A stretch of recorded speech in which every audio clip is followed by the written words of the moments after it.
Zambia, president and host of the fourth meeting of states parties to the Convention on Cluster Munitions, is learning the unexploded Ordnance or UXO legacy from Laos, the nation most heavily affected by the deadly devices anywhere in the world. A government delegation from southern African country this week is on a working visit to Laos, where UXOs dropped on the country during the Indochina War 5 decades ago, continue to claim some 75 civilian casualties annually. Zambian Foreign Minister Wilbur Simuusa and his delegation also called on Deputy Prime Minister and Minister of Foreign Affairs Thongloun Sisoulith to discuss and share lessons learned in complying with the convention, also known as the Oslo Convention, and the delegation also visited the office of the National Regulatory Authority for UXO or Mine Action Sector in Laos or NRA. Laos is regarded as an active nation in the Oslo Convention process.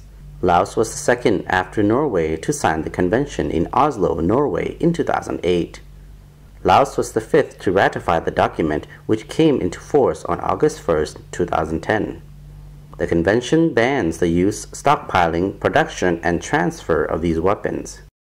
Statistics shows that Laos is the world's most heavily impacted country by bombs per capita, with over 2 million tons of ammunition dropped on Laos from 1964 to 1973 by American warplanes, equivalent to every Lao man or woman responsible for a ton of bombs.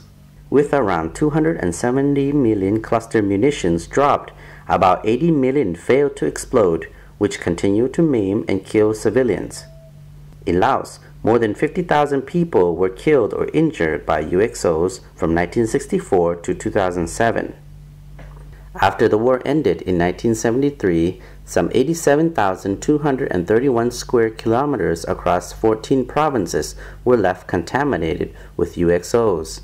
Only about 1% of the total contaminated area has been cleared of the deadly devices so far. In a move to speed up clearance of the devices, the Lao government, backed by the development partners a few years ago, adopted UXOs as Laos' local Millennium Development Goal, or Goal Number 9, demanding all stakeholders to pursue the target set.